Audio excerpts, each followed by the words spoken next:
Let's continue. Next speaker this afternoon is Ilias Kotsireas, Wilfrid Laurier University, Canada. Ilias will talk on 20 plus years of Strasslers data. Please. Thank you very much, Patrick. It's a great honor, a great pleasure to be here at this conference for Charlie's 65th birthday celebration. I'm one of those people who benefited from Charlie's help over the years, starting in 2011 when he wrote a recommendation letter for my promotion, which worked. I did get a unanimous vote in my committee, so I don't know what's in the letter. It's confidential, of course, but it did work. And I want to thank him again for his support over the years. So I would like to tell you sort of the story behind Strasslers table. Basically, what is Strasslers table? How did it come about? How it materialized? And what's the state of the art today? And also the development in these 20 plus years. So since 1997, when it was first conceived. So Strasslers table has to do with the topic of circulant weighing or CW matrices. So I want to tell you some existence results for these combinatorial objects, these designs, non-existence results, 20 plus years of Strasslers table, the developments since 97. Then some recent paper that we had that uses a continuous optimization technique called the Douglas-Radsford algorithm to sort of contribute some new CW matrices in Strasslers table. I want to tell you a little bit about the new petaflop Canadian landscape in high-performance computing. It is important in this kind of work to keep up with the developments in high-performance computing, and the developments are very, I would say, there are developments all the time on a monthly basis on the world stage, as this is described in the well-known website top500.org. Then some new results on CW matrices, and finally some open problems. So here's a definition of a weighing matrix in general. There are two parameters, n and k. N is the order, k is the weight, the so-called weight. So a WNK weighing matrix is a square matrix W of order n. The entries are in this alphabet, plus, minus, 1, and 0. And we require that the product of W and its transpose is k times the identity matrix of order n. Obviously, if k is equal to n, then this is a Hadamard matrix. So in some sense, a WNK weighing matrix is a generalization of a Hadamard matrix. Now, what is a circulant? A circulant weighing matrix, CW and k with the same parameters, so order n and weight k, is a weighing matrix as defined previously, but now only the first row is important of the matrix. Every other row is a right cyclic shift by one of the previous row. So the good part about circulant weighing matrices is that they are now described by a linear amount of indeterminants, basically the elements of the first row. K equals n, as I already mentioned, Hadamard matrices. Now, the first row of CW and k, if we look at it as a sequence of order n, then it has the property that it has constant autocorrelation 0. Autocorrelation was defined in the talk before the lunch break, in the talk by Professor Haldau, who is here, and his student. So basically autocorrelation means we take a sequence, we take a cyclic shift by S, and we take the inner product, and this is the lag S autocorrelation coefficient, and we require that all of these coefficients from 1 to n minus 1 are equal to 0. So this is the sequence's point of view. Sorry. The sequence point of view is important because it allows us to use all of the arsenal that we typically use in the search for sequences with constant autocorrelation, and these tools include the compression or folding, the power spectral density criterion, and metaheuristics, and so on. So here is a first example of a CWNK where n is any number, any positive integer, and the weight is 1. So this is the identity matrix. This is a CWN, 1, order n and weight 1 CW matrix. Obviously, by the way, the weight counts the number of non-zero elements per row or column, and this is 1. In this case, there is only one non-zero elements, and the remaining n minus 1, n minus the weight elements are 0. So obviously, this condition is satisfied here, and obviously the autocorrelations are 0.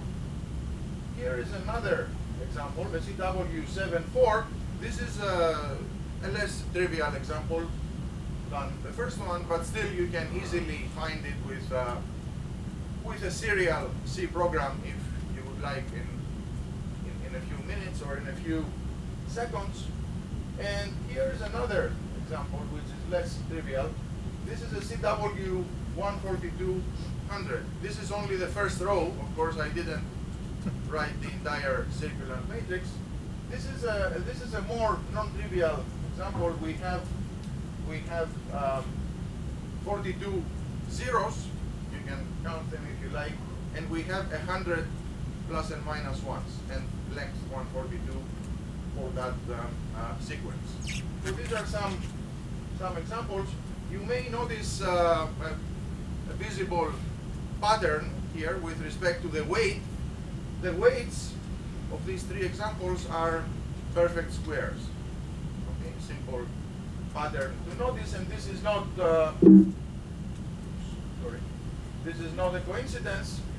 This is in fact a standard property of CW matrices. We can represent these in the context of abelian groups if we need to, and we need to do that because in many papers in the bibliography people use tools from group theory and algebraic number theory later on to work on these objects. So if we label the first row by cyclic group G of order n and think of G as its generator, then we take this ZP to denote the positions pretty much of +1 elements, and this Zn to denote the position of the -1 elements, and we deduce the positions of the zeros.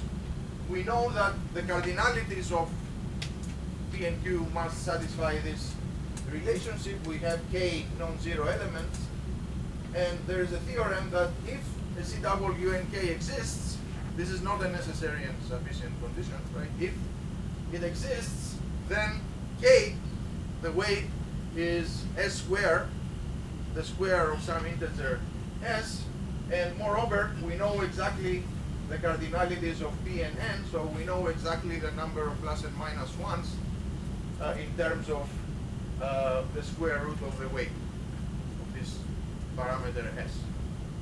So all is, everything is clear, I think, so far. And now let's look at known existence results, what we know so far. Well, the fundamental question for this object is obviously, for a given weight, k, what are the possible values, the spectrum of values, such that CW and S square exist. And well, we know that in the case of the case of weight 1 is more or less trivial, so I omitted it. But for CWN4, the next possible weight is 2 to the second, so weight 4. For that case, we know that this is an if and only if statement, necessary and sufficient conditions for existence. We know that the CWN4 exists if and only if n is even, but different than 2, or 7 divides n, and n is 0 mod 7. And the order is a multiple of 7. The next possible weight is weight 9, and there is a full classification again in this case. The condition is that this is a sort of a composite condition. A CWN9 exists if and only if 13 divides or 24 divide n. Next case, CWN comma 16, the next possible weight. It exists if and only if n is bigger than or equal to 21, and we have these divisibility conditions here, 24, 21, and 31, or one of them divides n. Now there are some other sort of infinite classes and constructions. If Q is a prime power, then there exists CW with this order and this weight, which is a square. Next, if Q is a prime power and Q is odd and I is even, then there exists a CW with these parameters. If Q is a power of 2 and I is even, then there exists a CW with these parameters. Now there are some theorems that sort of help us make bigger CW matrices from smaller ones. So here is one of them. If there is a CWN1, comma k and CWN2, comma k, and those orders are prime with each other, then there exists a CWMN1k for all positive integers m, and 2 inequivalent in the sense of which is similar to Hadamard equivalence. So 2 inequivalent CWN1 and 2 k and CWN1 and 2 k squared. There is some important work that has been done in this area right here in Singapore, in fact by Bernhard Schmidt. This is a JCTA paper in 2011, where they proved the finiteness of circulant weighing matrices of a fixed weight. So Schmidt and his collaborator Leung, and they went a little bit further, or in another direction rather, in a JCTA paper in 2013, where they did the classification of all CW matrices whose order and the weight are of this form, so powers of 2 and 3, and for the weight, of course, to be a square. So these are some known existence results. There are some other ones, but pretty much we don't know a lot after weight 16. Everything that we know after weight 16 is pretty much experimental data, and there is no clear pattern of what the analog of these conditions will be for weight 25. Non-existence results. There are many of those. Some of them are contained in this paper in the Journal of Algebraic Combinatorics 2001.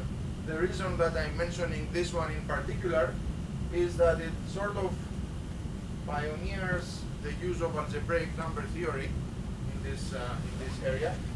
So what they got some structural theorems for CW matrices where the weight is the square of a prime number. The results also gave them some new algorithms to search for CW matrices. And these algorithms are very, I would say, educational to implement for a PhD student or a postdoc. They also established the existence status of several previously open cases, and by open I mean cases like this. So it was not known whether a CW14749 exists or not. They proved it doesn't. And all these other orders, so and weights 25 and 49, they proved they don't exist. There is also another dozens of papers on particular cases of CW matrices. Some CW matrices are harder than others to prove that they don't exist. There are many papers in journals like Discrete Mathematics and here and there. I don't have all the references. If you do a quick literature search on CW matrices on, let's say, AMS MathSciNet, you will find more than 100 publications.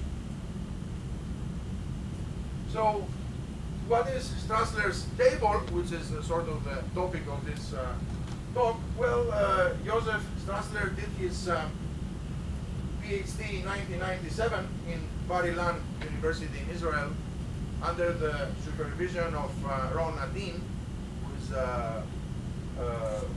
an active researcher in combinatorics. His PhD was called The Classification of CW Matrices of Weight 9. And in that PhD, at the end, in the appendix of his PhD, contains a table, a table that contains the existence question, the answer to existence question for CW matrices for all n up to 200 and for all k squares from 1 to 10 squared. So from 1 to 100. And that table has several open entries in 97 and still does today after 20 plus years. That table has many entries which are filled with a dot, which means we don't know, it's open question. Other entries are filled with a star, which means yes, this CW matrix exists. And other entries are filled with a third symbol, which means this particular CW matrix with particular parameters n and k doesn't exist because of computational considerations, computational results. So there are three kinds of entries in this table, and there was a subsequent paper in CSPI in 1998 where Strassler first gave an example of a CW7125, which at the time was a quite difficult problem to solve, and a couple of other smaller and larger weight matrix, and several other results on his PhD appeared in this paper. But his PhD is really a very nice piece of work. There are many unexplored ideas in there. It's a very rich source of inspiration in this area of CW matrices. And more importantly, I think for me, the Strasslers table became important over the next 20 plus years because it created an interest in this topic by people who started to do research in CW matrices with the idea to find the missing entries in Strasslers table and decide if they exist or not. So let's see, the first major update of Strasslers table occurred in 2010 in this paper in Cryptography and Communications by Arasu and his master student Alex Gutman. Basically, it was the result of the master thesis of Gutman. What they did is that they were able to fill 52 missing entries in Strasslers table, either by deciding they don't exist or by finding them, finding specific examples. The techniques used in this paper and his master thesis are character theory and a lot of computational algorithms. And as a case study, it turns out that in this paper there is there's a particular case, this one here, the CW4836. For some reason, this case was reported as non-existent in this paper, and after some discussions with Arasu and so on, we realized that, well, this is a mistake, so we have to correct it. And then he said, so go ahead and find one. And to do that, I had to enlist the help of these authors here, and we used a certain meta-heuristic called PSO, particle swarm optimization, that some of you may have used. And that heuristic indeed proved to be quite successful in this particular problem. We were able to find several hundreds of these CW4836. So this shows the danger in this kind of problem. It's possible that you say that something doesn't exist, then someone else comes a few years later and says, oh, but it does, and here it is. And they exhibit a solution. The concept of disjoint support, I will sort of go through this quickly. This is the idea that two CW matrices, this is an older theorem by Arasu and Dillon that we sort of contributed a little bit later on. We made it so that it uses the idea of the disjoint support. If the supports of the two sequences are disjoint, if you can align the zeros pretty much with each other, then you can take two CW and K and with disjoint supports and make a CW with twice the order and 4 times the weight. So this is some sort of product theorem, and by using two CW7125 with disjoint support, we constructed this CW14200 that I showed you previously, which was an open entry in Strasslers' table. The second major update in Strasslers' table was this PhD thesis here of Ming Tan at NTU here in Singapore. She was able to fill 18 missing entries in the updated Strassler table, and her techniques include the field descent method, wide numbers, and a lot of algebraic number theory. She was able to prove the non-existence of this CW6036 that was a long-standing open problem in Strasslers' table, and all of these. So one interesting feature of her PhD is that all of these are non-existence results. So I sort of asked her, what about existence results? Can you turn your methods around to prove that some particular way CW matrices exist? The most recent contribution that I know about is this paper, joint paper with Matthew from Göttingen and these two Spanish researchers from Alicante, where we used this method that I was telling you, the Douglas-Radsford method. This paper was in fact inspired by some discussions with the late Jonathan Orwine. These are all of these 3 authors are his students, so we dedicated this paper to him. And so in this paper we used the Douglas-Radsford algorithm to sort of find 2 existence results with rather large orders. So this was one of the last open entries in Strasslers' table, and we proved that these 2 particular orders exist, and we found them using this Douglas-Radsford algorithm. I will go through quickly to tell you what this is. It's a continuous optimization algorithm. Its roots are in functional analysis. So I'm not going to describe the technical details. The point is that we define this operator here, which is a set-valued operator. So the result is a set, and these are the definitions of this.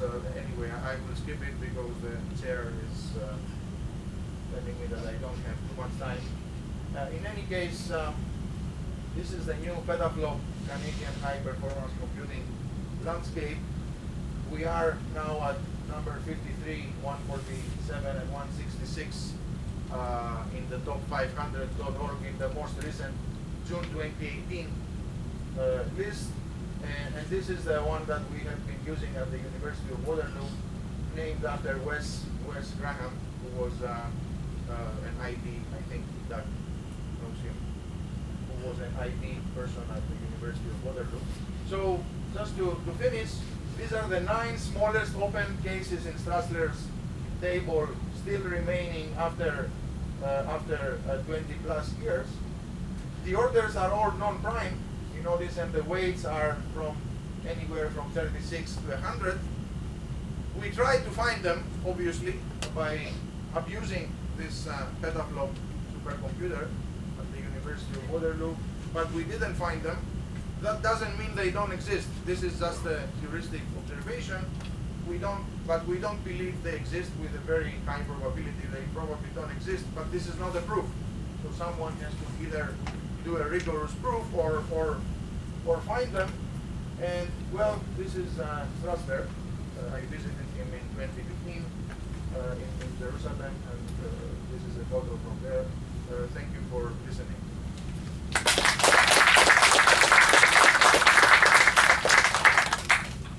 Thank you. We are a bit over time, but if there is a quick question, we can take it up. Ilias, has anyone looked at complex CW, where you allow any value on the complex circle instead of just plus minus 1 and 0? Well, you mean fourth roots of unity? Yeah. Minus 1 plus minus I. Yeah, or more. I mean, complex Yeah. Hadamard matrices. Yeah, you can have any sort of n roots of unity. Well, no, they didn't. Not with one sequence, but they did look at complex Golay pairs, which are two sequences with plus and minus 1 and plus minus I elements, whose aperiodic autocorrelation is equal to 0. These are very well studied by Rob Reagan and Hadi Karagani and others. Thanks. Thank you. Okay, so can carry out further discussion.